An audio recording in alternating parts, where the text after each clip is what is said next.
Kita ang paghinto ng 4 na lalaking yan sakay ng 2 motorsiklo sa Dumangas, Iloilo. Kasunod nila ang 2 pang lalaki na nakamotorsiklo rin. Maya-maya, bumaba ang angkas ng ikatlong sumotor at saka binaril ang isa sa mga naunang lalaki. Dead on arrival sa ospital ang 23 anyos na biktima. Sa inisyal na investigasyon ng pulisya, posibleng ang nakaalitan ng biktima sa sayawan ang namaril. Tinutugis pa ng mga otoridad ang suspect na nakatakas. Maharap siya sa reklamong murder. Nalunod sa ilog ang isang lalaki sa Tanay Rizal sa gitna ng outing nila roon para sa birthday. Ayon sa pulisya, nakainom ang lalaki. Balitang hatid ni EJ Gomez.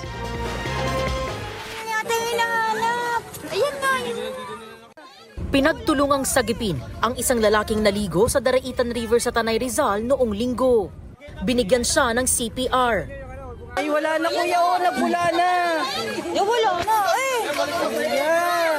Nang itabi ang biktima sa mas mababaw na parte ng ilog, sinubukan muli siyang i-revive. Hindi, baka kaya pa yan. Hindi na nailigtas ang lalaking kinilalang si Eric Castañares, 45 anyos. Sa investigasyon ng pulisya, dumayo lang ang biktima kasama ang kanyang mga kaanak para mag-outing sa Daraitan River dahil birthday ng isa nilang kasama. Umaga pa lang daw ay nag-iinuman na ang kanilang grupo. Ang taong ito yung allegedly na nakainom o lasing. After lunch, yung kanilang kamag-anak na namatay, naligo mag-isa.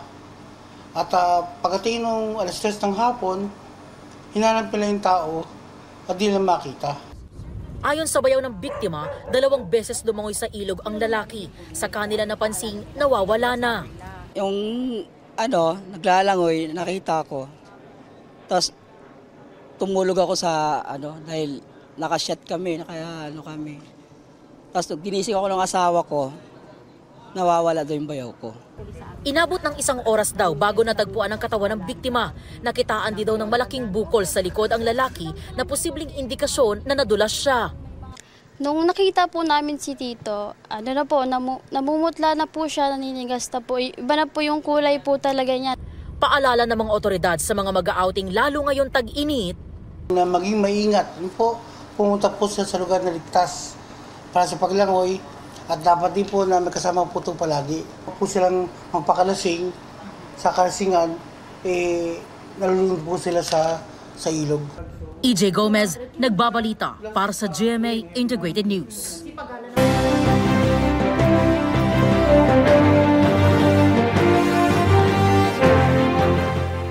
Nagtaka ang ilang taga-barangay Buhangin sa Davao City matapos nilang makita sa isang bahay na may mga ibinabang kargamento na tila mga gamit para sa eleksyon 2025. Kinumpirma po ng COMELEC na election paraphernalia nga ang mga ito at ipinaliwanag kung bakit pansamantala itong inilagak sa isang private property. Balitang hatid ni Argel Relator ng GMA Regional TV. Ipinadala ng isang concerned citizen sa GMA Regional TV 1 Mindanao ang mga larawang ito. Kulay itim na mga box na may logo ng Commission on Elections na nasa loob ng isang bahay sa Santos Street, Purok Santo Niño, Dumanlas, Barangay Buhangin, Davao City. Ipinagtataka kung bakit sa pribadong property inilagay ito. Nang puntahan ng news team ang lugar, may mga box nga na tinabunan lang ng trapal. Hindi na humarap ang may-ari ng bahay. Ayon sa isang residente sa lugar, nakita nilang ibinaba ang mga box noong Sabado ng gabi, March 29, at natapos madaling araw noong Linggo, March 30. I-discarga ang mga gamit, ay katong mga box na itong, is na siya i-seal gyapon. Pero ordinaryong tao lang yun ang nag-grab. Wala siya yung mga convoy, wala yung mga police. Sobra sa 10-wheeler, nga wing van. Abtan ako, isa na lang kayo, nag-discard sila sa isa. Subalit duha daw to. April 4 ng hapon nang ipablatter ito sa Davao City Police. Ayon sa kaanak ng umano'y nanalong bidder, nag-request umano sila ng assistance mula sa hindi nila binanggit na personalidad o grupo para ilagay ang mga box sa kanilang compound. Binibiripika pa ito ng kapulisan. Wala naman umanong nakipag-ugnayan sa mismong barangay. Istorya na mo, through video call, ang isa sa mga umagad sa tag-iya nga kana daw nga election paraphernalia gikan daw na sa A1 Logistics, gikan pa daw na sa Manila, sa Laguna, kuan niya by tracking. Naibulong jud mi kay kami mismo sa barangay, wala jud mi nahibaloan na even the PNP dapat ang pag-storage ni ana dapat doon na ba na yung mga gikan sa COMELEC, doon na ba yung security ana, arma na jud mi. Ayon kay Davao City Mayor Sebastian Baste Duterte, kailangang sagutin ng COMELEC kung bakit nasa isang bahay ang mga election paraphernalia. They have to justify, they have to kailangan nila mapakita kung bakit nila ginawa yun. Yun ang mahalaga. So, what could be their purpose kung bakit nila ginawa yun? Kailangan yung sagot nila is should be acceptable to the public, to those who are asking. Kinumpirma naman ng COMELEC Central Office sa inilabas nilang pahayag na mga COMELEC paraphernalia ang mga nakuhanan ng litrato sa isang bahay sa Davao City. Ito ay mga Starlink equipment at mga solar panel na gagamitin sa pag-transmit ng election returns at certificates of canvass. Hindi umano ito makaapekto sa pagbilang o pagbasa ng balota. Ginawa umanong temporary staging hub ng kanilang official service provider na I1 Resources Joint Venture o I1 JV with Ardent Networks Incorporated ang naturang bahay bago ang final delivery ng mga ito sa mga election officers sa Davao Region. Wala umano silang nakikitang irregularidad sa paglalagay ng mga election paraphernalia sa naturang bahay. Linggo ng umaga nang ikinarga sa mga wing van truck ang naturang mga election paraphernalia. Unang hinatiran ang COMELEC Davao del Norte. Lunas ng umaga, bumalik sa Davao City ang mga truck para ibaba naman ang nasa 37 na Starlink kits at 37 na solar panels para sa Davao City na inilagay sa Davao City Police Office. Kinausap nila ako na baka pwede dito ilagay for security reasons. So I said yes, this is a government facility, why not? Orgil Relator ng GMA Regional TV, nagbabalita para sa GMA Integrated News. Sinabi ni Masbate 1st District Representative Ricardo Co na wala siyang kinalaman sa emergency cell alert na ikinakampanya sila. Nalaman lang daw niya na nabanggit ang pangalan niya at kanyang mga kaalyado sa naturang alert nang mag-viral na ito online. Noong Huwebes na makatanggap ang ilang taga Masbate City ng alert na inakalang emergency o babala sa kalamidad. Pero ang laman ay pangangampanya. Sa panayam ng unang balita sa unang hirit, sinabi ng National Telecommunications Commission na hindi pa nila natutunto ng nasa likod ng naturang emergency alert. Pag-usapan po natin ang iligal na paggamit ng emergency cell broadcast system para sa pangangampanya. Kausapin po natin si Engineer Mary Colleen Cas, Officer in Charge ng NTC Industry Planning and Management Branch. Magandang umaga at welcome po sa Balitang Hali.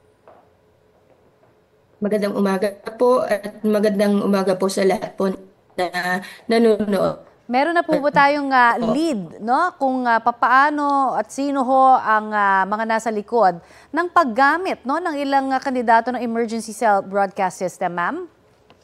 So, yun po, unang-unang po, pinapaalam po namin sa publiko na batay po sa initial na pagsisiyasat ni NTC, hindi po yun galing sa legitimate or yung official na National Emergency Cell Broadcasting System natin. Sa halip po, ito po isang klase ng SMS blasting machine or yung SMS broadcaster. Okay. Na wherein po itong SMS broadcaster po, capable po yung device na ito to send flash message. Okay. Ito ho ba ay napapasakamay ng mga ilang individual? Kasi sabi may mga nabibili naman talaga nito kung iisipin sa iba pong bansa. No? Parang pang text blast nga po para ho sa ilang mga gustong magpakalat. No? Either ng kanilang mga promos or ito, in this case, mga kandidato ang pangalan. Ano? Opo.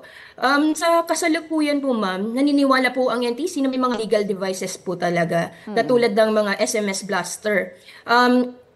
Sa katunayan po, medyo madami-dami na din po yung mga gantong uri ng teknolohiya ang na-configurate ng PNP in collaboration po with NTC. So, aside from mga individual po na illegally import guys, may mga na-monitor po kami na mga seller sa mga marketplace, mga e-commerce. Okay. So may mga namomonitor na pala, no, at marami-rami na rin ang nakabili nitong device na ito. So mag-ingat na lamang ho para doon sa mga makakatanggap, no, hindi basta-bastang dapat paniwalaan, lalo na kung galing po ito at ginagawa bilang pangampanya ng ilang mga kandidato. Ayan po naman ang ating nakausap, no, si Engineer Mary Colleen Cas, ang Officer in Charge ng NTC Industry Planning and Management Branch.